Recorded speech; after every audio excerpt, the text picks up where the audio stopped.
જલસો પર હું છું હાર્દિક અને આપણે એક મજાનો સંવાદ સાધ્યો છે વૈદ્ય સંજય ભોઈ સાથે. આયુર્વેદિક ટિપ્સ ઘણી બધી મેળવી ચૂક્યા છે અને વાત અત્યારે અહીં થઈ રહી છે આહાર વિશેની. આહાર જે બહુ જ પ્રબળ પાસું છે આપણા સ્વાસ્થ્ય માટે. તો ચલો આગળની વાત સાંભળીએ અને જાણીએ મજાની ટિપ્સ. આપણે વિચારોની વાત કરી લીધી કે આપણે આ રીતે શાંત રહી શકીએ, ગુસ્સો બહુ ન કરવો જોઈએ. હું આહારની પણ વાત કરવા જરૂરથી માંગીશ કે પ્રકૃતિ પર આહારનો પણ બહુ જ મોટો ઇમ્પેક્ટ પડતો હોય છે. તો કેવા કેવા આહાર આપણી પ્રકૃતિને ચેન્જ કરી શકે છે અને કેવા આહાર વધારે આપણે લેવા જોઈએ? આહારની વાત આવે તો જલસોના માધ્યમથી હું લોકોને એ પણ જણાવવા માંગીશ કે જેવી રીતે બિંગ અ વૈદ્ય અમે જ્યારે આયુર્વેદ શાસ્ત્ર ભણ્યા ત્યારે અમને એક કોન્સેપ્ટ એવો પણ શીખવાડવામાં આવ્યો કે જે પર્ટિક્યુલર રીજન કે જે પર્ટિક્યુલર ક્ષેત્ર, શબ્દ ક્ષેત્ર છે, પ્રદેશની અંદર જે પ્રકારના રોગો થતા હોય ને એની મેડિસિન પણ ત્યાં જ અવેલેબલ છે. આ કુદરતના આપણા ઉપર બહુ મોટા આશીર્વાદ છે કે જે જગ્યા ઉપર મતલબ આપણે જે ભૂમિ ઉપર રહેતા હોઈએ એ ભૂમિની આસપાસ તમને એની દવા અવેલેબલ થઈ જાય. તો કહેવાનું તાત્પર્ય છે કે હું જો અમદાવાદમાં પ્રેક્ટિસ કરું છું તો મને એની મેડિસિન પણ આસપાસમાંથી મળી જશે. મારે જમ્મુ કાશ્મીરથી શિલાજીત મંગાવવાની જરૂર નહીં પડે. બરાબર છે? કેમ કે એ આપણી પ્રકૃતિને અહીંયા સૂટ જ નહીં થાય. આપણે આવું જ એક વસ્તુ, એક નાનો એવો મેસેજ હું આપવા માંગીશ કે જે કોન્સેપ્ટ ઔષધિને લાગુ પડે ને એ જ કોન્સેપ્ટ આહાર માટે પણ લાગુ પડે. બરાબર. તો આપણે આપણી આસપાસ થતા શાકભાજી, આપણી આસપાસ થતા ફળ ફળાદી, આપણી આસપાસ થતા અનાજનો ઉપયોગ જો કરીશું ને તો અનવોન્ટેડ ડિસઓર્ડર્સ જે આપણે થતા હોય, જેને આપણે એક્સેસ નથી કરી શકતા કે આવું કેમ થાય છે, એને પણ કદાચ અવોઇડ કરી શકીએ. મતલબ કે તમે જો ગુજરાતમાં રહો છો તો ગુજરાતી ફૂડ ખાઓ, ગુજરાતી અનાજ ખાઓ, ગુજરાતી ફ્રૂટ ખાઓ. મતલબ તમારે કાં તો ભારત વર્ષની વાત કરીએ તો ભારતીય વસ્તુ ઉપર આપણે અડ્યા રહેવું જોઈએ, ન કે કોઈ વિદેશમાંથી આવતા ફ્રૂટને વધારે ઇમ્પોર્ટન્સ આપી અને એને અહીંયા વાવવું, અહીંયા રાખી અને પછી એને ખાવું. કેમ કે એના અંદર ન્યુટ્રિટિવ વેલ્યુ વધારે છે. એ તદ્દન સમજણની બહાર છે. એટલે આપણી શરીરને પ્રકૃતિને માફક આવે અહીંયાની આસપાસ. કારણ કે શુક્ર શોણિત સંયોગે તું યો ભવેદ દોષ, એવો એક કોન્સેપ્ટ છે કે શુક્ર અને શોણિત આપણા જે બીજ છે જેમાંથી આપણે ઉત્પન્ન થયા છે એ પણ દાળ ભાત રોટલી શાક ખાઈને જ બનેલા છે. બરાબર છે. તો તમે જેમાંથી તમે ઉત્પન્ન થયા છો એ તમને સ્વભાવથી સુટેબલ હોય. બરાબર છે. જન્મજાત તમને માફક આવે એવી વસ્તુ હોય તો તમને તમારી પ્રકૃતિ પ્રમાણેનો એ જ આહાર સુટેબલ થઈ શકે. તમે ગુજરાતી છો તો દાળ ભાત ખાધા વગર મને નથી લાગતું કે તમને ઊંઘ આવી શકે. તમે 3-4 દિવસ રહી શકો, બટ પછી તો તમને એવું થાય કે ઘરે જઈ અને ઘરના દાળ ભાત કે ખીચડી કઢી કે કંઈક એવું ખાઈ જઈએ. બરાબર. તો આ છે પ્રકૃતિ અને આહાર સાથેનો સંબંધ. બહુ જ ઇન્ટરેસ્ટિંગ વાતો થઈ રહી છે. ત્યારે મારે તમને એ પણ કહેવું છે કે જલસો મ્યુઝિક એન્ડ પોડકાસ્ટ એપના માધ્યમથી તમે આ સંવાદ માણી રહ્યા છો. આપણી સાથે છે વૈદ્ય સંજય ભોઈ અને ખૂબ બધી એવી વાતો થઈ રહી છે કે આયુર્વેદ આપણી રોજિંદગી જિંદગીમાં આપણને ક્યાં ક્યાં હેલ્પફુલ થઈ શકે છે. વાતો થઈ રહી છે આહાર વિશેની. તો આ નાડી અને પ્રકૃતિ વિશે તો આપણે જાણી લીધું. હવે આહાર વિશે પણ મારે એટલું કહેવું છે કે અત્યારે છે ને જેન્ઝી નામે બહુ જ અત્યારે ઘણી બધી ચર્ચાઓ દેખાય છે સોશિયલ મીડિયા પર પણ, અને ઘણા બધા કોમ્બોઝ એ લોકો ટ્રાય કરતા હોય છે, ડિફરન્ટ કોમ્બોઝ. તો મારે એ વિરુદ્ધાહાર એના વિશે પણ મારે જાણવું છે કે એ કઈ રીતે આપણે એવોઇડ કરી શકીએ, એ શું હોય છે અને કેવા કોમ્બોઝ આપણે ન કરવા જોઈએ? વિરુદ્ધાહાર મતલબ આયુર્વેદનો એક એવો બેસ્ટ કોન્સેપ્ટ જેને હંમેશા મિસઇન્ટરપ્રિટ કરવામાં આવ્યો છે. અને એના કારણે ભૂતકાળમાં મારી સાથે પણ અમુક પ્રકારે બહુ વિરોધ પણ થયા છે, કારણ કે હું સોશિયલ મીડિયા પર બહુ એક્ટિવ છું. અને એક મિનિટ હું અહીંયા અટકાવવા માંગીશ. સોશિયલ મીડિયા પર ઇન્સ્ટાગ્રામ હેન્ડલ છે સુશ્રુત કા વારિસ, કરીને તમે સર્ચ કરી શકો છો અને ખૂબ બધી એમાં તમને પોસ્ટ ને ઘણું બધું દેખાશે, કારણ કે એમનો ઝુકાવ પણ સુશ્રુત સંહિતા તરફ વધારે છે, એટલે તમને એ જોવા મળશે. યસ, આપણે આહાર વિશે વાત કરી રહ્યા છીએ ને, વિરુદ્ધ આહાર. તો વિરુદ્ધ આહાર એક મિસઇન્ટરપ્રિટ થતો, સૌથી વધારે કદાચ મિસઇન્ટરપ્રિટ થતો કોન્સેપ્ટ છે, મારું માનવું એવું છે, કારણ કે લોકોને એના વિશે ઘણી બધી વસ્તુઓ ખબર જ નથી. એમને એવું જ લાગે છે કે દૂધની સાથે અમુક વસ્તુઓ ન ખાવી એ એકલો જ વિરુદ્ધ આહાર છે, અને એ કેટલું ખાવું, ક્યારે ખાવું, ક્યારે ન ખાવું, એ નહીં. વિરુદ્ધ આહારના ટોટલ 18 પ્રકાર બરાબર આયુર્વેદમાં આપ્યા છે. ઓકે. વિરુદ્ધ આહાર એ મિયરલી એવું નથી કે તમે બે વસ્તુને ભેગી કરી દીધી એ એકલો જ વિરુદ્ધ આહાર છે. તમે કોઈક વસ્તુને ખોટી રીતે બનાવો છો, તમારી મેથડ અલગ છે, તો એને પણ આયુર્વેદમાં વિરુદ્ધ આહાર કીધો છે. તમે કોઈક વસ્તુને વગર ટાઈમે ખાવ છો, તો એ પણ વિરુદ્ધ આહારની કેટેગરીમાં આવે છે. તો આવા અલગ અલગ 18 પ્રકારના વિરુદ્ધ આહાર છે, જેમાંથી ખાલી આ એક જ હાઇલાઇટેડ પાર્ટ છે, કેમ કે એ જ સૌથી વધારે તમને સમજમાં આવતો નથી. બરાબર. બટ આયુર્વેદ એવું કહે છે કે વિરુદ્ધ આહાર જે છે ને એ તમારા શરીરમાં રહેલા રક્ત દોષને તરત જ બગાડે છે, એટલે એના જે લક્ષણો હોય એ તમને તરત જ મળે. અને ઘણીવાર આ દૂધ અને એની સાથે ખાટા ફળો, દૂધની સાથે ફિશ કે દૂધની સાથે મીઠાનું સેવન, આ 3-4 જે લોકોમાં ફરતા કાં તો લોકોને બહુ જ કોમનલી ખબર હોય એવા જે વિરુદ્ધ આહાર છે એ એકલા જ તમને કારણભૂત જોવા મળતા હોય છે, પણ એ લાંબા ગાળે તમને કોઈક ને કોઈક પ્રકારના રોગ કરતા હોય છે. અધરવાઇઝ બીજા બધા જે ઇનકોમ્પેટિબલ ડાયટ્સ છે કે ફૂડ્સ છે એ તમને ઇન્સ્ટન્ટ બીમાર કરી શકે છે. ઓકે.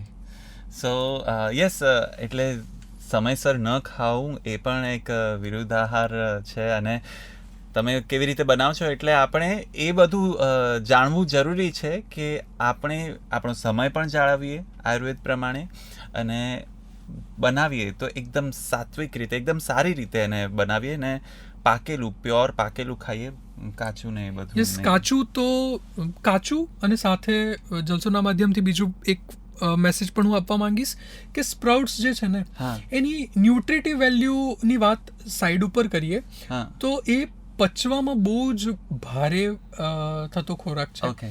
અમે આયુર્વેદની અંદર સ્પ્રાઉટ્સ ખાવાની એક હદ સુધી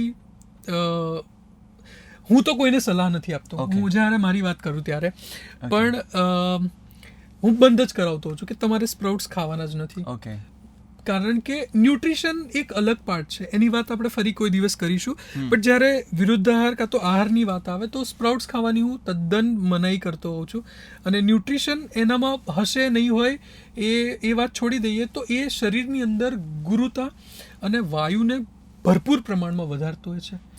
એટલે એ તમારા શરીરમાં અલગ અલગ રીતના ઘણા બધા રોગો, નાના મોટાથી લઈને ઇન્ફર્ટિલિટી સુધીનું કારણ બની શકે છે આયુર્વેદના પર્સપેક્ટિવથી. તો એ પણ ન લેવું જોઈએ. બરાબર. અને ઘણા લોકો જીમ પણ કરતા હોય છે, તો એમને પણ બધી બહુ જરૂરત હોય છે ન્યુટ્રિશન્સ ને બધી વેલ્યુ, તો એ વખતે શું આનું ઓપ્શન હોઈ શકે અથવા શું લઈ શકાય એવા?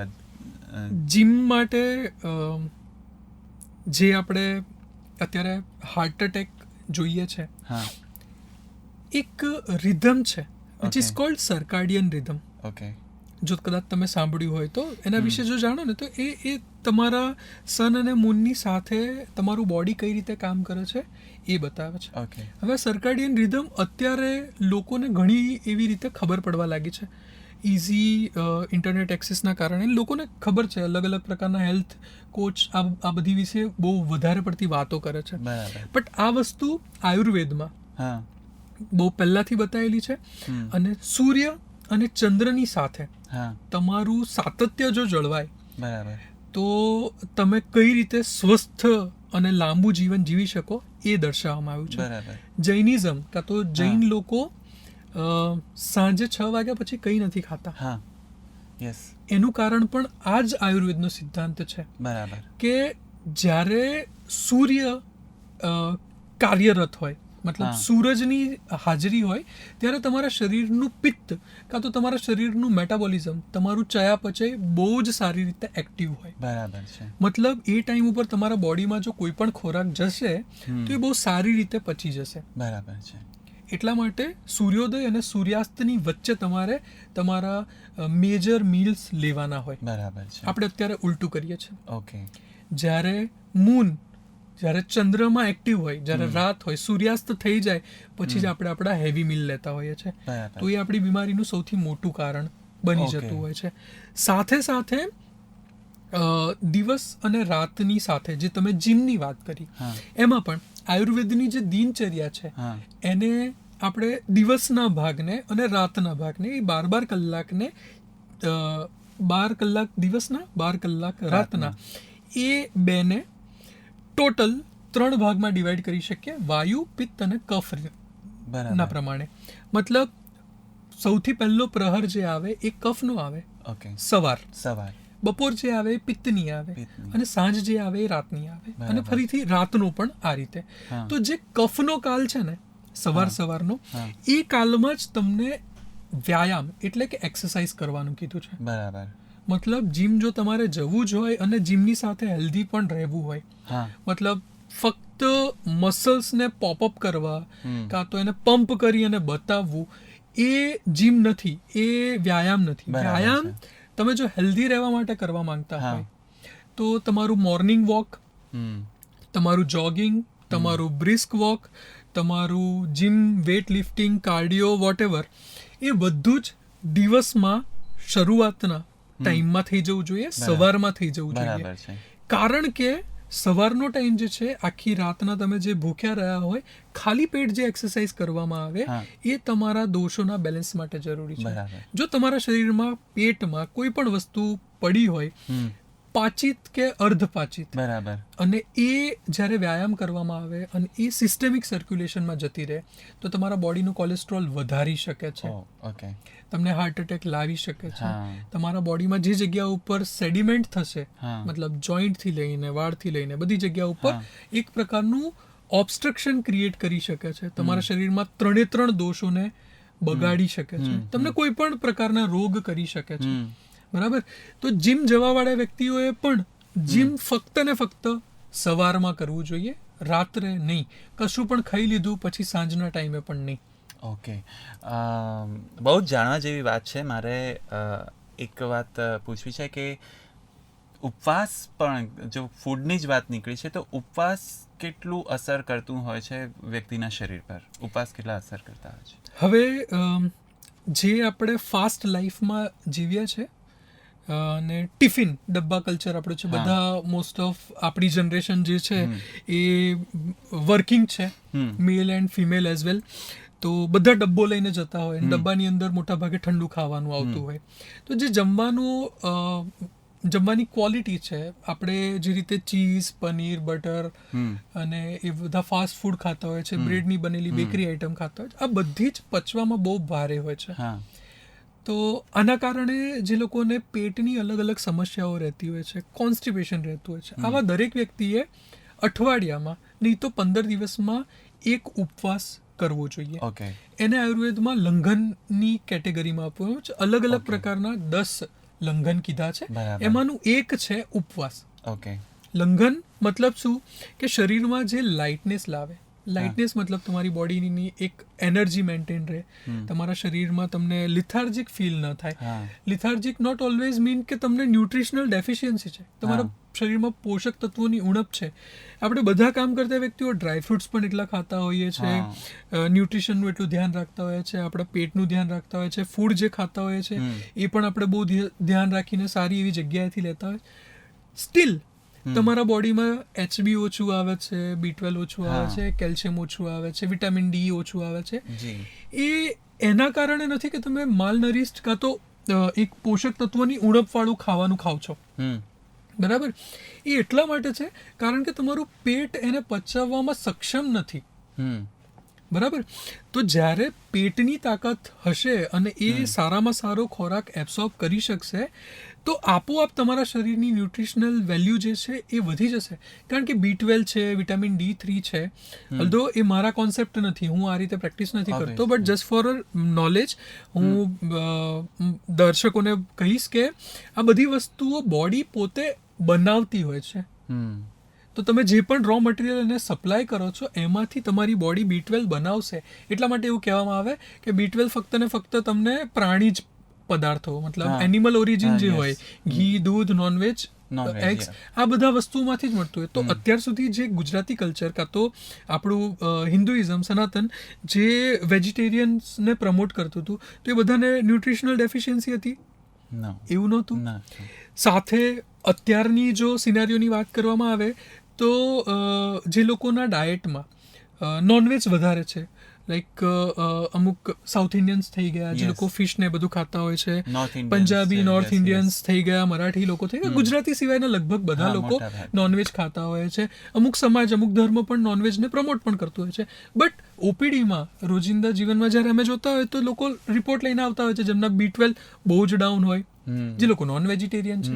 તો એનું કારણ શું હોઈ શકે? એમને તો B12 બરોબર રીતે સારું હોવું જોઈએ, પણ એવું થતું નથી જસ્ટ બીકોઝ આપણું ડાયજેશન સારું નથી. તો આવા દરેક લોકોએ પોતાની કેપેસિટી પ્રમાણે થોડા કલાકનું કાં તો એક પૂરતા દિવસનો ઉપવાસ કરવો જોઈએ.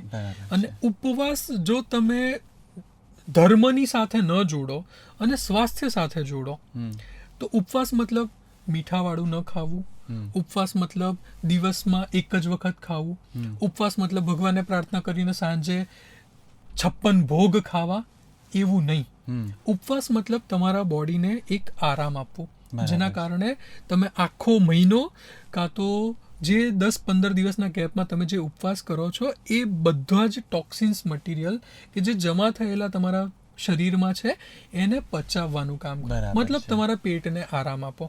ઘણા લોકો એવા હોય છે કે જેમને ઉપવાસ કરવાનું કહે ને તો એ ધર્મની સાથે જોડી અને સવારમાં સાબુદાણાની ખીચડી, બપોરના ટાઈમે વેફર થાળી ભરીને અને રાતના ટાઈમે દાળ, ભાત, રોટલી, શાક. અત્યારે તો અમદાવાદની અંદર ફરાળી પીઝા, ફરાળી દાબેલી આ બધું જ મળતું હોય છે. શ્રાવણ મહિનો તો આખો ફરાળી પેટીસ ને એ બધું. તો એ નહીં, એ ઉપવાસ નહીં. હું ધર્મને અને આયુર્વેદને બહુ અલગ રાખી અને જો વાત કરું તો પેટને આરામ આપવું. મતલબ જો તમે ઉપવાસ કરવા ખરેખર માનતા હોય તો સવારથી લઈ અને સાંજ સુધીમાં કંઈ જ ન ખાઓ અને રાત્રે પણ થોડું લાઇટ ડાયટ, મતલબ ચોખાનો કે દાળનો સૂપ, સિમ્પલ તમને જે ટેસ્ટ ફાવતો હોય એવી રીતે, કાં તો પછી એક રાબ જે બનાવતા હોઈએ છીએ આપણે ચોખાની, ઘઉંની, કાં તો અંદર થોડા ગંઠોડા નાખી અને ઘી નાખી અને લઈએ.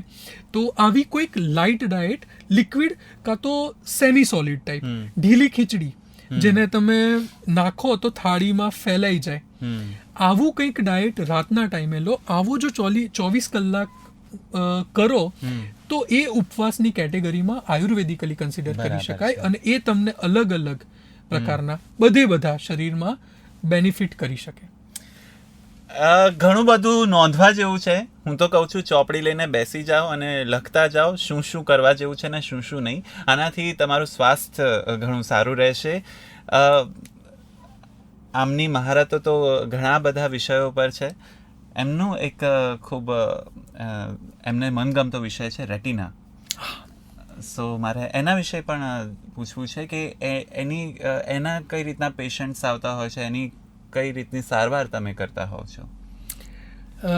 રેટિના કે આંખનો પડદો જેનાથી આપણે જોતા હોઈએ છીએ, આયુર્વેદનો એક સ્પેશિયલ સબ્જેક્ટ છે જેને શાલક્ય તંત્ર કહેવામાં આવે છે. શાલક્ય તંત્ર મીન્સ જે એબોવ ક્લેવિકલ કે ખભાની આ હાંસડી, આ બોનની પણ એક સરસ વિશેષતા છે કે આખા શરીરના દરેક હાડકા વર્ટિકલી પ્લેસ છે, ઊભા છે, પણ આ એક જ બોન એવું છે જે આડું મૂકેલું છે કુદરતે.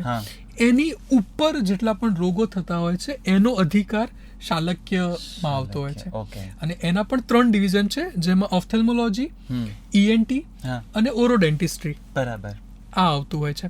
તો ઓફથેલ્મોની અંદર આંખના રોગો અને એને પણ સુશ્રુતની અંદર એક આખો સેગમેન્ટ, મતલબ સુશ્રુત સંહિતા જો કદાચ આપણે 2 ભાગમાં ડિવાઈડ કરીએ તો એક આખો ભાગ જેને કહેવામાં આવે છે ઉત્તર તંત્ર, એમાં શાલક્ય થી શરૂઆત એમણે કરી છે. સૌથી પહેલા એનું વર્ણન કરવામાં આવ્યું છે.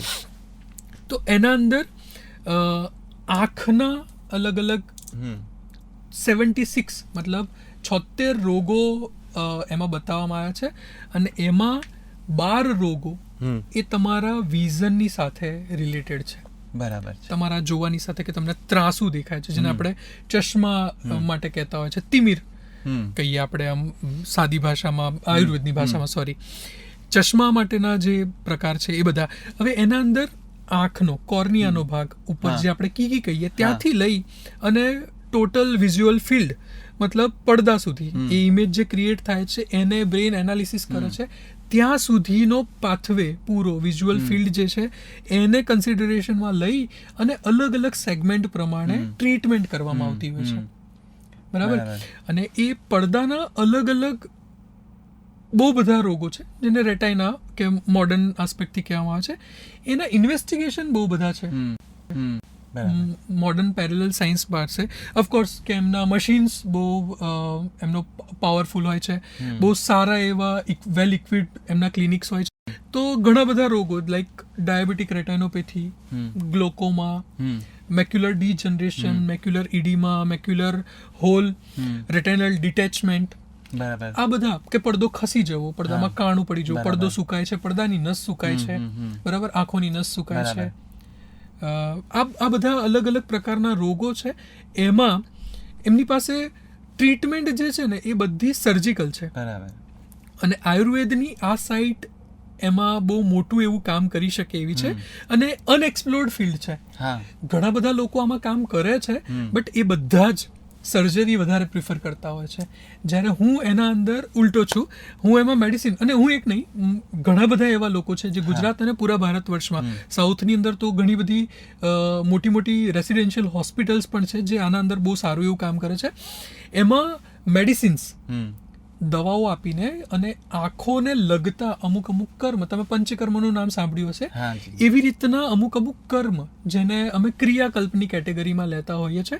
તો એ અલગ અલગ પ્રકારના ક્રિયાકલ્પ છે જેમાં આંખો ઉપર લેપ કરવામાં આવે, આંખ ઉપર અમુક પ્રકારના દવાઓની ધારા કરવામાં આવે, એની પિંડી મતલબ એક પ્રકારની લુગદી જેવું બનાવીને આંખ ઉપર મૂકવામાં આવે, પછી ટોટલ શિરોધારા અને પંચકર્મ કરવામાં આવે. સાથે સાથે મારા જે એક્સપર્ટીઝ છે એ વિદ્યકર્મ, અગ્નિકર્મ અને રક્તમોક્ષણ, જલોકાવચારણ આંખોની અંદર કરવામાં આવે. એ બધાથી એ પડદાની ક્વોલિટીને બહુ સારી રીતે સુધારી શકાય છે, એમનું વિઝન પાછું લાવી શકાય છે. તો આવી બધી વસ્તુઓ પણ આયુર્વેદની અંદર બતાવેલી છે અને એ અત્યારે હું પ્રેક્ટિસ પણ કરું છું. Okay, great. અને આ મોતિયો જેને આવી ગયો હોય, એટલે આ શું આ બધું ફાસ્ટ ટ્રીટમેન્ટ થઈ શકે છે આની? મોતિયાની જે બીજા સાયન્સમાં ટ્રીટમેન્ટ અવેલેબલ છે એ ફક્ત ને ફક્ત સર્જરી છે. અને એની સર્જરી પણ તમને કહેતા હું બહુ ગર્વ અનુભવું છું, ગર્વથી બતાવી શકું છું કે એ સર્જરી પણ સૌથી પહેલી સુશ્રુત સંહિતામાં જ બતાવવામાં આવી છે. મોતિયાની જે સર્જરી પહેલા જે મેથડ હતી એ સુશ્રુત સંહિતાના ઉત્તર તંત્રમાં બતાવવામાં આવેલી છે અને એ સર્જરી પણ સક્સેસફુલ હતી. અને એની કેટેગરી છે, એના સ્ટેજીસ છે કે પહેલો, બીજો અને ત્રીજો. મોડર્નમાં એના કેટેગરીઝ અલગ છે જે આપણે અલગ રીતે જાણતા હોય છે, બટ જ્યારે હું આયુર્વેદની વાત કરું તો પહેલો, બીજો અને ત્રીજો એ 3 અવસ્થા છે. પહેલા અને બીજી અવસ્થામાં જ્યારે મોતિયો હોય તો એ આયુર્વેદિક મેડિસિન મતલબ અમુક પ્રકારના અંજન, આંખમાં આંજવાની દવાઓથી, અમુક પ્રકારની ધારા કરવાથી, અમુક પ્રકારની ઔષધિઓ લેવાથી એ પહેલા અને બીજા સ્ટેજનો મોતિયો હોય એને તમે રિવર્સ કરી શકો છો. જ્યારે ત્રીજા સ્ટેજમાં જતું રહે તો આયુર્વેદિક મેથડથી એની સર્જરી પણ કરાવી શકો છો. બહુ સરસ. કેટલી સુંદર વાત છે કે હવે જે આપણે ડૉક્ટર પાસે જઈને બધા મોટી મોટી પેલી ઇન્જેક્શન્સ એ બધું જોઈને જે ભય પામતા હતા, આયુર્વેદ પાસે પણ એનો ઉપચાર છે. ઓબ્વિયસલી સર્જરીનો પણ એની પાસે એક ઓપ્શન છે. અને ત્યારે આપણી પાસે આ જો ઓપ્શન અવેલેબલ હોય તો યસ, વૈદ્ય સંજય ભોઈ પણ એક આપણી પાસે ખૂબ દાવેદાર વ્યક્તિત્વ છે કે એમની પાસે આપણે જઈ શકીએ છીએ અને ઘણું બધું સમજી શકીએ છીએ અને આપણી સારવાર કરાવી શકીએ છીએ. કાળા મોતિયા વિશે પણ વાત કરવી છે જેને ઝામર કહેવાય, તો એના વિશેનો શું ઉપચાર છે આયુર્વેદ પાસે? કાળો મોતિયો, ઝામર કે ગ્લોકોમા, આ ત્રણેય નામથી એ ફેમસ છે સોસાયટીમાં. અને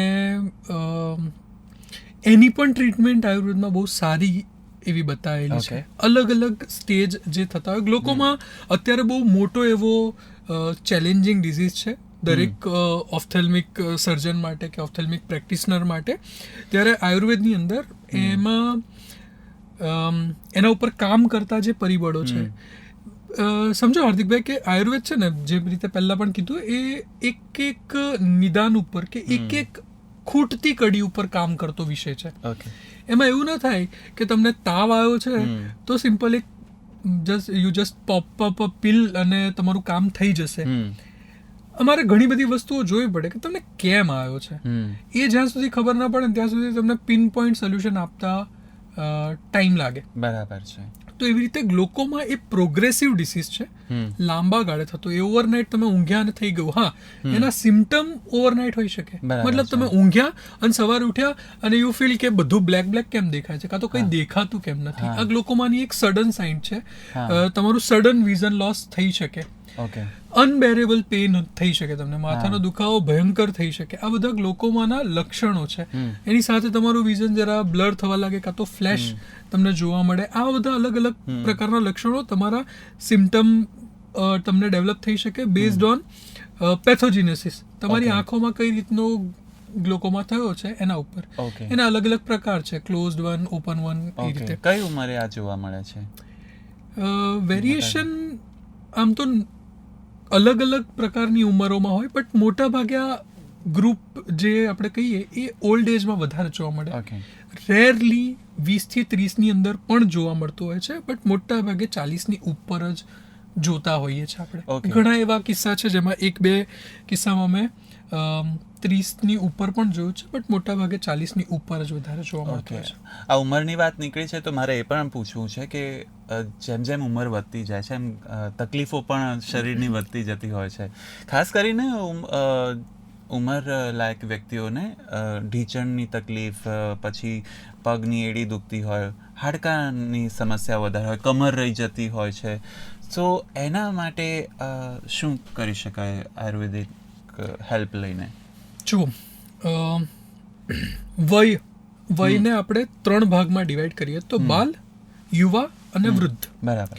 હવે આ જે 3 વસ્તુ છે ને, એને આયુર્વેદિકલી 3 દોષ પ્રમાણે પણ જોઈ શકાય. બરાબર. વયમાં મતલબ બાલ વય, તો બાલ્યાવસ્થાની અંદર કફ દોષ વધારે પ્રમાણમાં કામ કરે. બરાબર. એટલે એ વ્યક્તિને, બાળકોને કફના રોગો વધારે થતા હોય. યુવા અવસ્થા, એમાં પિત્તનું પ્રાધાન્ય હોય, એટલા માટે યુવાઓને પિત્તને રિલેટેડ સમસ્યા વધારે હોય. અને આવી જ રીતે વયોવૃદ્ધ કે વૃદ્ધ જે વ્યક્તિઓ છે એમના શરીરમાં વાયુનું પ્રાધાન્ય વધારે હોય, એટલા માટે એમને વાયુને લગતા ડિઝીઝ વધારે જોવા મળે. વાયુના ડિઝીઝ મતલબ એક પ્રકારથી આપણે જોઈએ તો એક ડિજનરેટિવ ડિસીઝ. તમારા શરીરમાંથી બધી વસ્તુઓ ઓછી થવાની શરૂ થાય, અને એ જ તમારા શરીરમાં રિઝલ્ટ લઈને આવે કે તમને હાડકાની કે સાંધાઓની અલગ અલગ પ્રકારની તકલીફો થાય. જ્યારે વાયુને ઠીક કરવું હોય તો તમારા શરીરમાં સ્નેહ, મતલબ કે ઘી, તેલ કે ગુડ ફેટ્સ જવી જોઈએ. તમારા શરીરમાં ડ્રાય ફ્રૂટ્સ જવા જોઈએ. આ બધી વસ્તુઓ જો તમારા ડાયટમાં હોય તો તમને આ બધી તકલીફ તમે એને પાછી ઠેલવી શકો. એટલે આ પ્રિવેન્ટિવ આસ્પેક્ટ છે, ક્યુરેટિવ આસ્પેક્ટ નથી. ક્યુરેટિવ આસ્પેક્ટ માટે તમારે કમ્પલસરી વૈદ્યનો સંપર્ક કરવો પડે, કેમ કે તમે કેટલા પ્રમાણમાં સ્નેહને ડાયજેસ્ટ કરી શકશો કે તમારા શરીરમાં જઈ શકશે અને તમને બેનિફિટ આપશે, એ એક વૈદ્ય નક્કી કરી શકશે. પણ જો તમે યુવા અવસ્થામાં હો, તમે મિડલ એજમાં હો, તમે વૃદ્ધ થવાના હો અને આ પ્રોબ્લેમને તમારે અવોઇડ કરવી હોય તો તમારા પાચન પ્રમાણે તમારે શરીરમાં તમારે ઘી અને તેલનો ઉપયોગ સારામાં સારો કરવો જોઈએ. અચ્છા. હા, મારા જેટલા પણ પેશન્ટ્સ હોય છે જેમાં હું આ પ્રકારની જે તકલીફો હોય એમાં આયુર્વેદનું જે કીધું એ પ્રમાણે અગ્નિકર્મ, વિદ્ધકર્મ, રક્તમોક્ષણ આ બધું કરતો હોઉં છું, પણ એની સાથે સાથે તમારે ઔષધિઓ અને આહારમાં પણ થોડો ઘણો બદલાવ લાવવો બહુ જ જરૂરી હોય. હું મારા દરેક પેશન્ટને કહેતો હોઉં છું કે દુખાવો શરીરમાં કોઈ પણ જગ્યાએ થાય તો એના માટે વાયુ જ રિસ્પોન્સિબલ હોય, વાયુ જ જવાબદાર હોય. તો એ વાયુ શરીરમાં ન વધે એના માટે તમારે વાયુ વધારે એવો કોઈ પણ આહાર ન લેવો જોઈએ. અચ્છા, પણ આ ઉંમર લાયક વ્યક્તિઓ તો ખાસ કરીને જ્યારે એમને એમ થાય કે બસ હવે ઘી બંધ કરી દેવું છે, હવે તેલ બંધ કરી દેવું છે, આનાથી તો વધારે નુકસાનો થાય, તો અને આયુર્વેદ તો સજેસ્ટ કરે છે કે જો તમારે વધારે સ્વસ્થ રહેવું હોય તો તમે ઘી અને તેલ ખાઓ. તો આ કેટલી પ્રમાણમાં લેવું જોઈએ અને કઈ સમસ્યાઓનો નિકાલ કરી શકે છે ઘી અને તેલ? આપણે જે આ પોડકાસ્ટની શરૂઆત કરી ત્યારથી લઈને અંત સુધીમાં આપણે આહારની આસપાસ બહુ ફરે. હવે એક out of the track but in track એક વાત કરું તો આપણી ભારતીય સંસ્કૃતિમાં આહાર પાક શાસ્ત્ર પણ એક અલગ ટોપિક છે, બહુ ફેસિનેટિંગ અને બહુ જ સરસ. પણ એક બીજી વસ્તુ પણ છે કે આપણા મમ્મીને, આપણા દાદીને, એ જનરેશનને આ વસ્તુ કુકિંગ શોમાં શીખવાડવામાં નથી આવી. જે ગળથુથીમાં કે જે જનરેશન ટુ જનરેશન દાળ બનાવવાની મેથડ અત્યાર સુધી ચાલતી આવી છે, એ દાળ જ્યાં સુધી કોઈએ ખાધી છે ત્યાં સુધી કોઈને કંઈ તકલીફ થઈ નથી. જ્યારે કુકરી શોમાંથી એડપ્ટ કરી અને દાળને કુકરમાં બનાવવામાં આવી, દાળને ધોવામાં આવી, દાળની અંદર ઘી કે તેલ ઓછા પ્રમાણમાં નાખવામાં આવ્યું, ત્યારે અને માત્ર ત્યારે જ લોકોને દાળથી કે દાણાવાળા શાકભાજીથી યુરિક એસિડ કાં તો એવા કોઈક જોઈન્ટના પ્રોબ્લેમ થવાના શરૂ થયા. એટલા માટે આપણે કોલેસ્ટ્રોલ, બીપી પણ વધવા લાગ્યા અને એટલા માટે આપણે ઘી તેલને એના માટેનો મેઇન કલ્પ્રિટ સાબિત કરી દીધો કે ઘી કોલેસ્ટ્રોલ વધે છે તો એ ફેટના કારણે જ વધે છે. મારું માનવું એવું છે કે ઘી ખાવાથી કોલેસ્ટ્રોલ વધે છે એવું નથી. ઘી કે તેલ ખાવાથી વધશે એવું નથી. ઘી કે તેલ ના પચાવવાથી કોલેસ્ટ્રોલ વધશે. તો જો તમારી ડાયજેસ્ટિવ સિસ્ટમ એટલી સ્ટ્રોંગ હશે કે તમે જે પ્રમાણમાં ઘી તેલ ખાતા હો અને એ પચી જાય તો તમને ક્યારેય કોલેસ્ટ્રોલ વધશે નહીં. મતલબ તમે ઇનપુટ તો આપો છો પણ તમારો એવો આઉટપુટ નથી. તમારા રોજિંદા જીવનમાં એવી ફિઝિકલ એક્ટિવિટી નથી. તમે ફર્સ્ટ ફ્લોર પર ચડતા હો તો પણ લિફ્ટનો ઉપયોગ કરો.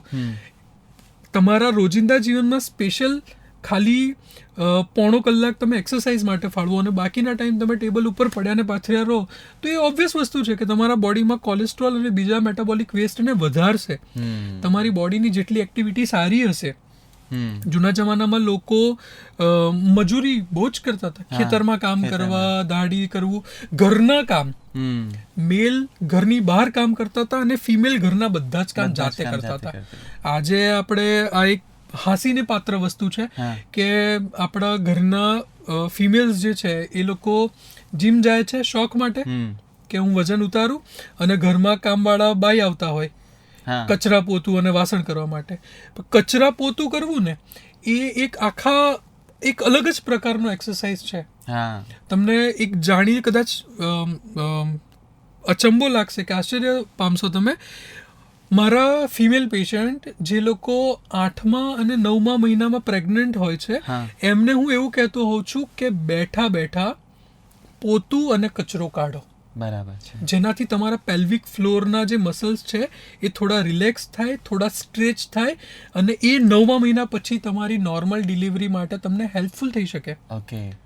પેલ્વિક ફ્લોરના મસલ્સને સ્ટ્રેચ કરવામાં આવે કે સ્ટ્રોંગ કરવામાં આવે તો તમારી નોર્મલ ડિલિવરી બહુ સારી રીતે થઈ શકે. ઓકે. તો આ બધી એક્સરસાઇઝ કાં તો આ બધા જે રોજિંદા જીવનના કામ છે એ આપણે એક એક કરવાના શરૂ કરીએ તો તમારે વજન ઘટાડવા માટે કે કોલેસ્ટ્રોલને મેનેજ કરવા માટે એક્સ્ટ્રા એફર્ટ આપવાની જરૂર નથી. દરેક વ્યક્તિની પાસે એક્સરસાઇઝ ના કરવા માટે એક જ બહાનું છે, ટાઈમ નથી મળતો. પણ ટાઈમને લેવાની જરૂર નથી. તમે 3જા કે 4થા માળે કામ કરતા હો કે તમારું ઘર 3rd કે 4th ફ્લોર ઉપર હોય તો તમે સીડીઓનો ઉપયોગ કરો. તમે ચાલતા જાઓ. દૂધ લેવા જવાનું છે આપણે એક્ટિવાની કિક મારી, હવે તો કિક મારવાની પણ જરૂર નથી, સેલ મારી અને ફટાક દઈને નીકળી ગયા.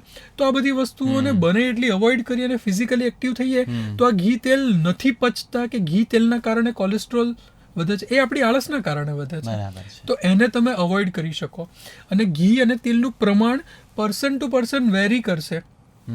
તમે યુવા છો તો તમે સારામાં સારું ઘી તમે લઈ શકો છો. હું આજે પણ ઘી પીવું છું. હું ખાતો નથી, હું ઘી પીવું છું. અને કદાચ તમે ઇન્સ્ટાગ્રામ ઉપર કે યુટ્યુબ પર કોઈ વિડીયો અત્યારે જોયું હોય તો બહુ બધી હિરોઈન ઘી પીવાનું શરૂ કર્યું છે અને એના કારણે લોકોમાં અવેરનેસ આવી છે કે ઘી અને તેલ સારા છે. જસ્ટ બીકોઝ કોઈ સેલિબ્રિટી કરે છે તો આપણે એને એડપ્ટ કરતા હોઈએ. Black water and so and so. એટલે ઘી પીવાનું અમુક લોકોએ દેખાદેખીમાં શરૂ કર્યું છે. પણ આ વસ્તુ આપણે પહેલાથી જ કરવાની જરૂર હતી જેથી કરીને આપણી જોઈન્ટ્સ અને બાકીની સિસ્ટમ પણ એક્ટિવ રહે. મોડર્ન સાયન્સ કાં તો વિજ્ઞાનની સાઈડથી જોઈએ તો નરિશમેન્ટ કાં તો ન્યુટ્રિશન્સ જે છે એ તમારા બોડીમાં બે રીતે એબ્સોર્બ થઈ શકે. વિટામિન્સની પણ બે કેટેગરી છે, ફેટ સોલ્યુબલ અને વોટર સોલ્યુબલ. બરાબર. તો વોટર સોલ્યુબલ માટે આપણે વોટર ઇન્ટેક તો કરીએ છીએ, પણ ફેટ સોલ્યુબલ જે વિટામિન તમે લો છો એ ફેટની અંદર ડિઝોલ્વ થશે, ધેન એન્ડ ઓનલી તમારું બોડી એને એબ્સોર્બ કરી શકશે. Vitamin A, D, E, K આ 4 વિટામિન્સ એવા છે જે ફેટથી જ સોલ્યુબલ થશે. તમે જો તમારા બોડીમાં ગુડ ફેટ્સ નહીં લો તો આ વિટામિનની ડેફિશિયન્સી તમને 100% આવવાની છે. બરાબર. ખ્યાલ આવ્યો? તો જોઈન્ટની અને મસલ્સની હેલ્થ માટે તમારા બોડીમાં સર્ટન અમાઉન્ટમાં જેટલું તમે ડાયજેસ્ટ કરી શકો એટલું ઘી ખૂબ જ જરૂરી છે, અને એ તમને જોઈન્ટના ડીજનરેટિવ ડિસઓર્ડર્સથી બચાવી શકે છે. બરાબર. આ પ્રિવેન્ટિવ આસ્પેક્ટ થયો. જ્યારે વયોવૃદ્ધ લોકોની તમે વાત કરો છો કે એમને જોઈન્ટની પ્રોબ્લેમ થાય તો શું કરવું જોઈએ, તો સૌથી પહેલી સલાહ એ રહે મારી કે ડીજનરેટિવ ડિસીઝના 2 થી 3 અલગ અલગ પ્રકાર છે આયુર્વેદમાં. તો તમે પહેલાં તો આયુર્વેદિક વૈદ્યનો કન્સલ્ટ કરો કે તમને કયા પ્રકારનો રોગ થયો છે. એક થાય છે અમુક વસ્તુઓ વધવાના કારણે, તો ત્યારની ટ્રીટમેન્ટ અલગ થઈ જશે. એક થાય છે અમુક વસ્તુઓના ઘટવાના કારણે. તો આવું જો થયું હોય તો ત્યારે તમને પંચકર્મ મદદરૂપ થઈ શકે. બરાબર છે. અલગ અલગ પ્રકારના પંચકર્મ જે તમારી બોડીના પ્રકૃતિ પ્રમાણે તમારા વૈદ્ય નક્કી કરે એ, અને સર્ટન અમાઉન્ટમાં અમુક દવાઓ લેવામાં આવે તો એ તમને સારામાં સારો બેનિફિટ આપી શકે. અને જ્યારે અમુક વસ્તુઓ વધી હોય તો એને શરીરમાંથી ફ્લશ આઉટ કરવી પડે, એ પણ તમારા વૈદ્ય નક્કી કરી અને તમને ટ્રીટમેન્ટ આપે. તો જ્યારે તમે કોઈ પણ પ્રકારના જોઈન્ટના, ઘૂંટણના, કમરના એવા રોગોમાં હો તો સૌથી પહેલાં તો તમારા નજીકનો વૈદ્યનો સંપર્ક કરો, તમારા રોગને જાણો અને એના પ્રમાણે તમે ટ્રીટમેન્ટ લેવાનું શરૂ કરો. અત્યારે મારા સાઈડથી હું એ કહી શકું કે શીંગોવાળા શાકભાજી, વાલોડ, વટાણા, ચોળી, તુવેર, ઓફકોર્સ તમને એવું લાગતું હોય કે પ્રોટીન લઈએ તો સારું થાય. આ બધા જે કન્ટેન્ટ છે, શીંગોવાળા શાક છે, સૂકા ધાન્ય કે આપણે કઠોળ કહેતા હોઈએ છીએ, એ બધા જે છે એમાં કેલ્શિયમ ને બાકીની બધી વસ્તુઓ, ન્યુટ્રિશન સારા પ્રમાણમાં હોય તો એ જોઈન્ટ માટે સારા છે. એ બરોબર છે, એ વાત, એ કોન્સેપ્ટ પણ સાચો છે. પણ આયુર્વેદના હિસાબે એ બધા જ વાયુ વધારતા હોય છે, શરીરમાં ડ્રાયનેસ ક્રિએટ કરતા હોય છે. બરાબર છે. જે આહાર શાસ્ત્રની વાત મેં કરી, પાક શાસ્ત્રની વાત કરી, એ અહીંયા બહુ મેજર રોલ પ્લે કરતો હોય છે. કે જૂના જમાનામાં જ્યારે પણ ચણા છે, વાલ છે, વટાણા છે, આ બધા કઠોળ બનાવવામાં આવતા ને તો એમાં ભરપૂર પ્રમાણમાં તેલ નાખવામાં આવતું. બરાબર. એક મોટો વર્ગ આપણા બ્રાહ્મણો જે રસોઈ કરતા હતા, આપણે જ્યારે જમવા જતા, પંગતમાં બેસતા, ત્યારે વાલ વટાણાનું શાક જો આપણી પતરાળામાં જમવામાં આવતા, વાલ વટાણા જો નાખવામાં આવે તો એમાંથી તેલ આખા પતરાળામાં ફેલાઈ જતું. એક્ઝેક્ટલી. હવે તમે આપણા શાસ્ત્રની કે પરંપરાની જે ખૂબી છે કે ઇમ્પોર્ટન્સ છે, કેટલા આગળ હતા આપણા પૂર્વજો.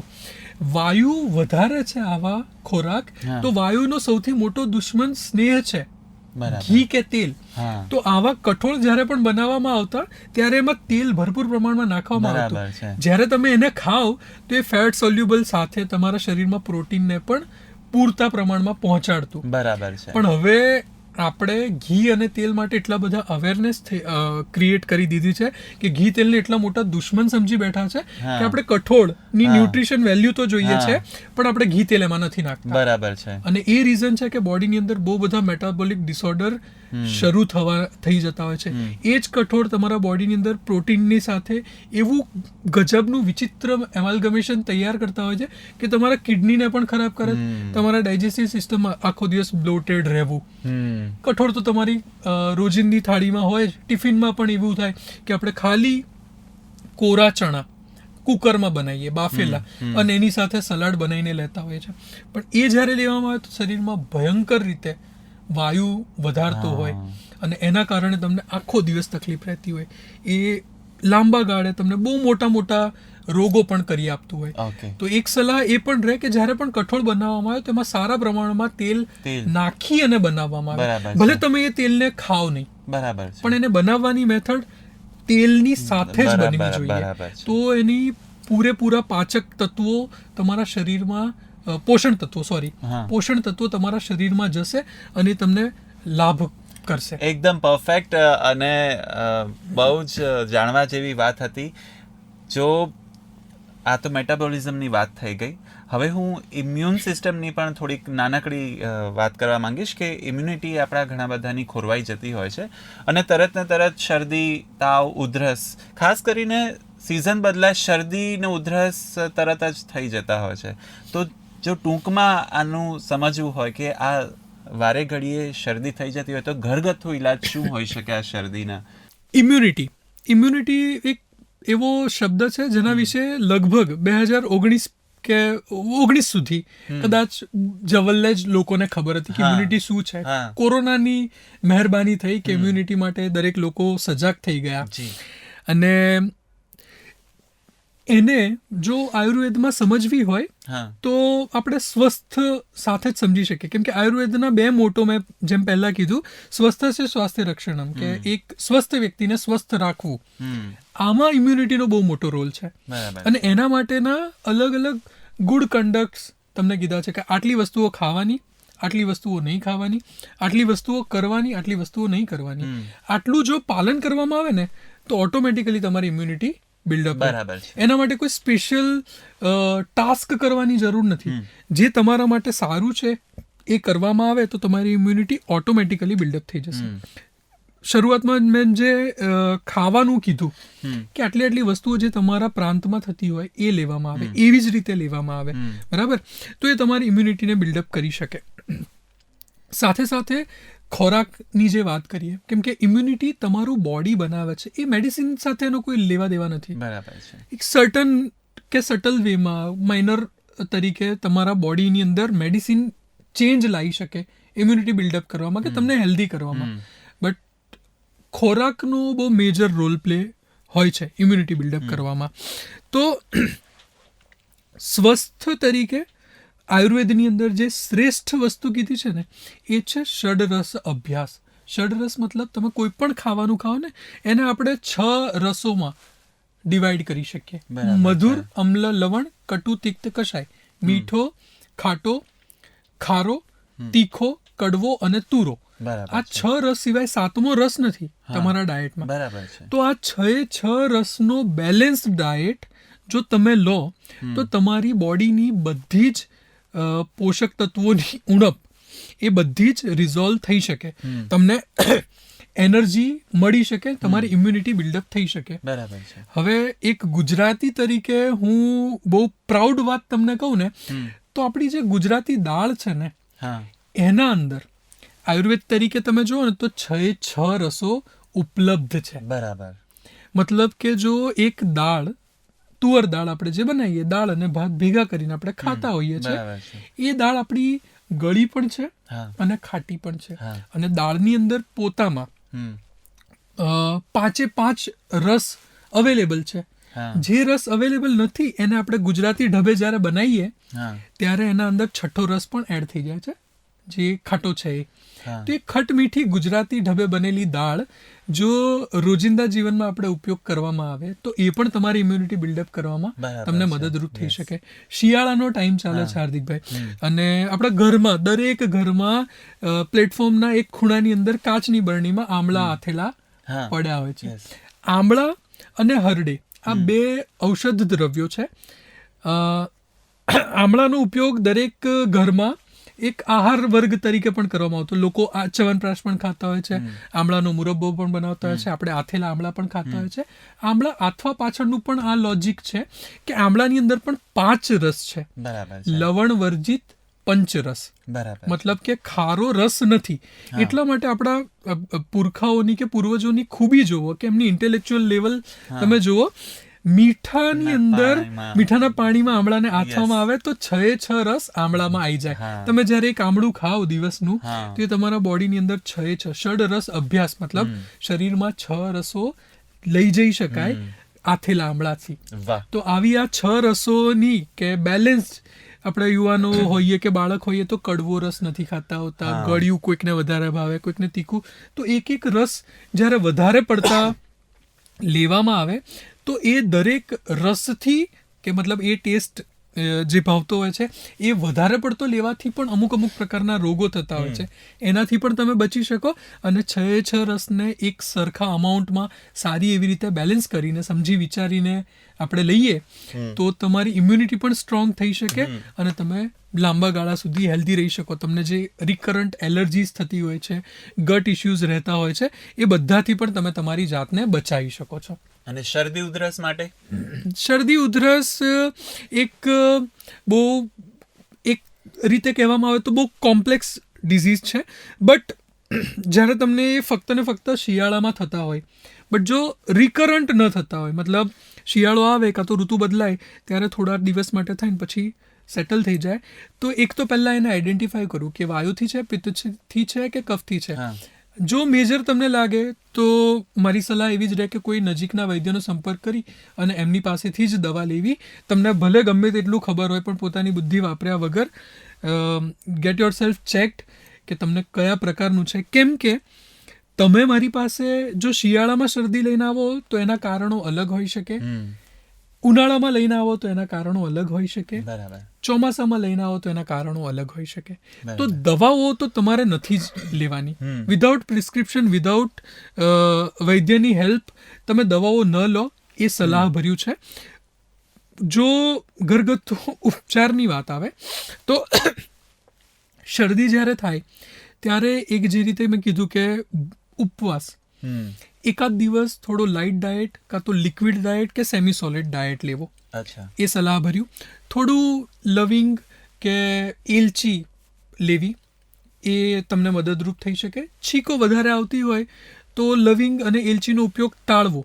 નાકમાંથી પાણી વધારે આવતું હોય તો ડુંગળી થોડી સારા એવા પ્રમાણમાં હોય એવું એક સલાડ બનાવીને લઈ લેવું, પણ થોડુંક એને ગરમ કરીને કે સોતે કરીને લેવું, એ વધારે સારું પડે. કાચું ખાવાનું ટાળવું. આ 3-4 ઉપયોગ કહી શકો. ગરમ પાણીનો ઉપયોગ, એક મિલ્ટનના બોટલની અંદર ગરમ પાણી લઈ અને દિવસ દરમિયાન થોડું અમાઉન્ટમાં પીવામાં આવે, એ પણ તમે કરી શકો. બટ જો તમને ગરમ પાણી પીવાથી કોન્સ્ટિપેશન થતું હોય તો એ પણ અમુક હદ કરતાં વધારે ટાળવું. બરાબર છે. સો ખાસ જેમને શરદી ઉધરસ ખૂબ રહેતી હોય એના માટે તો ખૂબ ઉપયોગી આ હતો નુસ્ખો, એટલે તમે આનો જરૂરથી ઉપયોગ કરી શકો છો. પણ સિઝન પ્રમાણે તમે તમારા વૈદ્ય પાસે જાઓ અને નજીકના વૈદ્ય પાસે જઈને સલાહ લો તો એ વધારે સલાહભર્યું હશે. અંત તરફ વધી રહ્યા છે વાતની, ચર્ચાઓની, ત્યારે ખાસ એક બહુ જ અગત્યનો મુદ્દો મારે બહાર લાવવો છે. સ્ત્રીઓ વિશે એમના પીરિયડ્સના ટાઈમિંગ્સ પણ ઘણા બધા આગા પાછા થઈ જતા હોય છે. ઘણીવાર એમને વધારે પેઇન એમને ફીલ થતો હોય છે અને એમનું બોડી પણ કંઈક અલગ રીતે બિહેવ કરવા માંડતું હોય છે. તો એનો ઉપચાર શું છે આયુર્વેદ પાસે? મેં જે રીતે પહેલાં પણ કીધું કે એક એક્ઝિસ, એક વાયુ પિત્ત કફને બેલેન્સ કરવાની ટ્રીટમેન્ટ પર્સપેક્ટિવથી એ જે રીત છે એ આયુર્વેદ બતાવતું હોય છે. Holistic approach, body as a whole. તો ફિમેલનું બોડી જે છે ને એને સ્પેશિયાલિટી અલગથી કરવામાં તો આવી છે, એક અલગ સબ્જેક્ટ પણ છે. બટ અગેન ગર્ભાશય, યુટ્રસ, ઓવરી, એ બધો ભાગ જે છે એ શરીરની અંદર છે, શરીરથી અલગ નથી. બરાબર છે. તો સૌથી પહેલું તો આખું શરીર તમારું સ્વસ્થ હોવું જોઈએ. તો તમારા જે ગાયનેક ઓબ્સ્ટેટિક કમ્પાર્ટમેન્ટ છે કે તો પેલ્વિક ઓર્ગન છે એ સ્વસ્થ હશે પહેલું, તો એનું નરિશમેન્ટ જળવાશે અને તો આખી સિસ્ટમ સારી રીતે ચાલશે. જો તમારું બોડી હેલ્ધી નહીં હોય તો તમને એ બધા જ પ્રોબ્લેમ આવી શકે, પહેલું. બીજું કે માસિકની અનિયમિતતા, પીરિયડ પેઇન, આ વિશે જે અવેરનેસ કરવામાં આવી રહી છે એને આયુર્વેદ સાઈડથી જો જોવામાં આવે તો મારું પર્સનલ માનવું એવું છે કે કોઈ પણ વ્યક્તિને મેજોરિટી કમ્પ્લેન્ટ આવી રહેતી હોય તો ધેટ ડઝન્ટ મીન કે it is absolutely normal. Okay. મતલબ હેલ્થ પર્સપેક્ટિવથી જોવામાં આવે કાં તો મેડિકલ એક્સપર્ટ તરીકે હું આ સવાલનો જવાબ આપું તો period pain is not normal. બરાબર છે. એ તમારી કોઈ પણ પ્રકારની હિડન પેથોલોજીને ઇન્ડિકેટ કરે છે. Okay. Just because 99.9% female are suffering from period pain or dysmenorrhoea એ નોર્મલ છે એવું તમે ન કન્સિડરેશનમાં લઈ શકો. બરાબર આપણી છે. લાઈફસ્ટાઈલ, આપણો ફૂડ હેબિટ, આપણા કન્ડક્ટ થ્રુ આઉટ, આપણી સાયકોલોજીકલ એક્સેપ્ટન્સ, આપણું સાયકોલોજીકલ બિહેવિયર, આ બધાના કારણે શરીરની અંદર વાયુ બગડતો હોય છે. બરાબર છે. બરાબર? તો એના કારણે પીરિયડ પેન થતા હોય છે અને એ ઇશ્યુ બહુ ભયંકર છે અને એ ટ્રીટમેન્ટ માંગી લેતો હોય છે. બરાબર છે. એવું નથી કે એની ટ્રીટમેન્ટ અવેલેબલ નથી કે એ કરવાની જરૂર નથી. બરાબર છે. તમારા ઘરમાં જો તમે સાંભળવાવાળા દર્શક જો પુરુષ હોવ અને તમારી બેન કે તમારી વાઈફ કે તમારી ગર્લફ્રેન્ડ કે તમારી ફિયોન્સે પીરિયડ પેનથી જતી હોય તો એમને નજીકના આયુર્વેદિક વૈદ્યનો સંપર્ક કરાવડાવી અને એમાંથી તમે મુક્તિ અપાવડાવી શકો છો. એ તમારે કરવું જ જોઈએ. અને જો તમે ફિમેલ હોવ તો એ ઇસ્યુને એડ્રેસ કરો. કેમ કે 18-19 વર્ષની ફિમેલને જો ડિસ્મેનોરિયા કાં તો કસ્ટાર્ડની તકલીફ હોય અને એને ટ્રીટ ન કરવામાં આવે તો એ બીજ રોપાયું છે ઇન્ફર્ટિલિટીનું, કે તમારા બોડીની જે રિધમ છે, ઓવ્યુલેશન જે છે એ સારી રીતે નથી અને એ તમને પાછલી જિંદગીમાં બહુ ખરાબ રીતે હેરાન કરી શકે છે. તો એ ઇશ્યુને એડ્રેસ કરી એના કારણો જાણી અને એના પ્રમાણેની ટ્રીટમેન્ટ કરાવડાવવી જોઈએ. નહીં કે એને એડ્રેસ કરી અને એને પેમ્પર કરવા જોઈએ. બરાબર? એ એમની કેર કરવી એ ટોટલી ઓકે છે અને જરૂરી પણ છે, કરવી જ જોઈએ. બરાબર? પણ એના કરતાં વધારે જરૂરી છે એ એની ટ્રીટમેન્ટ થવી જોઈએ. માસિકની અનિયમિતતા, એમાં સ્ટ્રેસ બહુ મોટું કારણ હોય છે. તો સ્ટ્રેસને અવોઇડ કરવા માટે પણ આયુર્વેદની અંદર અમુક પ્રકારના મેધ્ય રસાયણ બતાવવામાં આવ્યા છે. અશ્વગંધા, શતાવરી, યષ્ટિમધુ કે બ્રાહ્મી, શંખપુષ્પી, આ બધા એવા નોર્મલ દરેક વ્યક્તિને ખબર છે એવા મેધ્ય રસાયણ છે. પણ આનો ઉપયોગ કરતાં પહેલાં પણ મારા પ્રમાણે એવું છે કે એકવાર તમે વૈદ્યની સલાહ લો તો તમારા બોડીને શેની જરૂર છે એના પ્રમાણે તમને ટ્રીટમેન્ટ આપવામાં આવે. હોર્મોનલ ઇમ્બેલેન્સ, એનું પણ કારણ શોધવું. તમારા ડાયટરી હેબિટ્સ, જેમાં આપણે મિડનાઇટ મંચિંગ કરતા હોઈએ છીએ, પૂરી રાત મોબાઈલ સ્ક્રીનનું એડિક્શન હોય છે, રાત્રે તમે વધારે જાગતા હોવ છો. મેં પહેલાં જેમ કીધું કે સૂર્યની હાજરીમાં જેવી રીતે ખાવાનું છે એવી રીતે ચંદ્રની હાજરીમાં તમારે ઊંઘવાનું છે. બરાબર છે. ડે નાઇટ શિફ્ટ જે ચાલતી હોય છે, ઓફકોર્સ તમે એને અવોઇડ નથી કરી શકતા કેમ કે આપણી આજીવિકા છે. પણ એના માટે તમે શું કરી શકો? એના માટે તો તમે તમારા વૈદ્યની સલાહ લઈ શકો ને. તો જેવી રીતે ફેમિલી ફિઝિશિયન હોય એવી રીતે તમારા ફેમિલી વૈદ્ય પણ હોવા જોઈએ, જે તમને સારામાં સારી અને સાચામાં સાચી સલાહ પણ આપી શકે કે તમારું રોજિંદુ જીવન, તમારું રૂટીન કેવું હોવું જોઈએ. અત્યારે જે રીતે નાઇટ શિફ્ટ કરતા હોઈએ છીએ કે ખાવા પીવાનું ચાલતું હોય છે, એના કારણે તમને જે તકલીફ થઈ શકે એને એડ્રેસ કરવા માટે પણ કે એને ટ્રીટ કરવા માટે, સાચા છે ખોટા છે, કઈ રીતે એને મેનેજ કરવું. નાઇટ શિફ્ટ આપણા માટે જરૂરી થઈ ગઈ છે. ઘણીવાર ઘણા કામ કરવા માટે આપણે જાગવું પણ પડતું હોય છે, પણ એને કોમ્પન્સેટ કરવા માટે બીજા દિવસે તમારો રૂટીન કેવો હોવો જોઈએ, કે તમારો ડાયટ કેવો હોવો જોઈએ. એક્ઝેક્ટલી. હું મારા નાઇટ શિફ્ટ કરતા પેશન્ટ્સને એવું કહેતો હોઉં છું કે જો તમે નાઇટ શિફ્ટ અવોઇડ ન કરી શકો તો પછી એ રાત્રે કાં તો બીજા દિવસે સવારની અંદર 1 કપ દૂધની અંદર 1 ચમચી ઘી નાખી મિક્સ કરી અને પી લો. રાત જાગવાના કારણે તમારા શરીરમાં સુશ્રુત સંહિતા પ્રમાણે વાયુ અને પિત્ત આ બંને દોષો બગડતા હોય છે. બરાબર? તો એને કોમ્પન્સેટ કરવા માટે તમે એવો આહાર લો જે પિત્ત અને વાયુ બંનેને શમન કરે. એવો બેસ્ટ એક્ઝામ્પલ તમારા શરીરમાં જો જઈ શકે એવું હોય આહાર તો એ દૂધ અને ઘી છે. જો એ તમે નાઇટ શિફ્ટની સાથે રૂટીનમાં લેવાનું શરૂ રાખો ને તો તમને કોઈ જ પ્રકારના નાઇટ શિફ્ટ કાં તો રાત્રે જાગવાના કારણે થતા મેક્સિમમ પ્રોબ્લેમ્સથી તમે અવોઇડ કરી શકો છો. વાહ! એટલે આજે ખૂબ બધા પ્રોબ્લેમ્સના સોલ્યુશન્સ તમને જાણવા મળ્યા હશે. જેમને પીરિયડ્સની સમસ્યાઓ હશે એમને પણ ખૂબ બધું જાણવા મળ્યું હશે. મારે એ પણ પૂછવું છે છેલ્લે જતાં કે આયુર્વેદ પાસે ખૂબ બધા ઉપચારો છે. કઈ મોટી બીમારીઓના ઉપચાર પણ આયુર્વેદ કરવા સક્ષમ છે અથવા તમે પણ તમારી પ્રેક્ટિસ કરેલી છે એના પર? નાનામાં નાનાથી શરૂઆત કરીએ અને મોટા સુધી પહોંચીએ તો આયુર્વેદ દરેક પ્રકારના રોગની સારવાર કરી શકે એવું સક્ષમ છે. કેન્સરની પણ સારવાર થઈ શકે છે. કેન્સરની ટ્રીટમેન્ટ અમે કરતા હોઈએ છીએ. HIV એડ્સની અંદર પણ અમુક જગ્યા ઉપર સિનિયર પ્રેક્ટિશનર્સ એવા છે જે HIV ઉપર બહુ સારું એવું કામ કરે છે. નોન મેનેજિંગ કાં તો જેની કોઈ ટ્રીટમેન્ટ નથી એવા આંખના રોગો ઉપર અમે કામ કરતા હોઈએ છીએ. Unlike other system of medicine, અમુક ચેલેન્જિંગ ડિસીઝીસ જેને આયુર્વેદિક તરીકે જોવામાં આવે, હમણાં આપણે 2020માં કોવિડ જોયું, જેના અંદર આયુર્વેદે બહુ સારી એવી રીતે એનો સામનો કરવામાં આપણાને મદદ કરી. તો જેની ટ્રીટમેન્ટ બીજી કોઈ જગ્યાએ અવેલેબલ નથી, એની ટ્રીટમેન્ટ આયુર્વેદમાં પણ અવેલેબલ છે. ઓકે, એટલે નાની મોટી બીમારીઓ સહિત મોટી બીમારીઓના જવાબ પણ આયુર્વેદ પાસે છે. અને આ સાથે હું ખૂબ થેન્ક યુ કહેવા માંગીશ.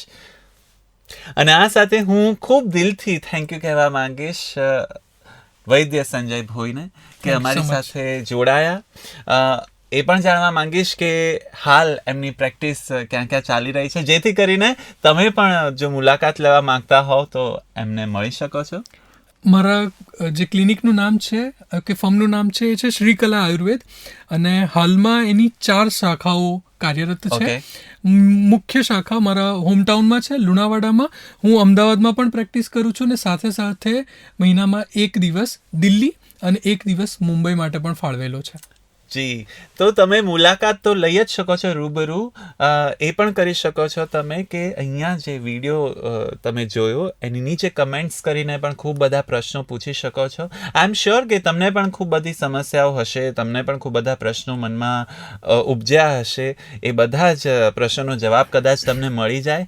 અને બાકી જલસો નો આ સંવાદ સાંભળીને પણ તમને ઘણું બધું જાણવા અને શીખવા તો મળી જશે. આ જ રીતની સરસ મજાની હેલ્ધી વાતો કરવા અમે આવતા રહીશું. જલસો મ્યુઝિક એન્ડ પોડકાસ્ટ એપ તમે પ્લે સ્ટોર, એપ સ્ટોર પરથી ડાઉનલોડ કરી શકો છો. હું છું હાર્દિક, અને આજે આપણે ખૂબ સરસ મજાની વાતો કરી વૈદ્ય સંજય ભોઈ સાથે, અકા સુશ્રુતકા વારિસ. ઇન્સ્ટા હેન્ડલ પર તમે એમને ફોલો કરી શકો છો, ફેસબુક પર પણ તમે શોધી શકો છો. અને ખૂબ જે તમારા પ્રશ્નો હોય એ પણ તમે એમને મેસેજ કરીને પૂછી શકો છો. જલસો રિલેટેડ કોઈ વાત કરવી હોય તો મારું પેજ છે ઇન્સ્ટાગ્રામ હેન્ડલ પર RJ હાર્દિક શાસ્ત્રી કરીને. તમે ફેસબુક અને ઇન્સ્ટા પર, ઇવન ટ્વિટર પર પણ અમને શોધી શકો છો. જલસો આ એક એવી એપ્લિકેશન છે જે દરેક ગુજરાતીઓ માટે છે. હેલ્ધી રહો, સાંભળતા રહો જલસો. મળીએ છીએ નેક્સ્ટ એક્સપર્ટ સાથે ખૂબ જલ્દી. Bye. Thank you so much. Thank you so much.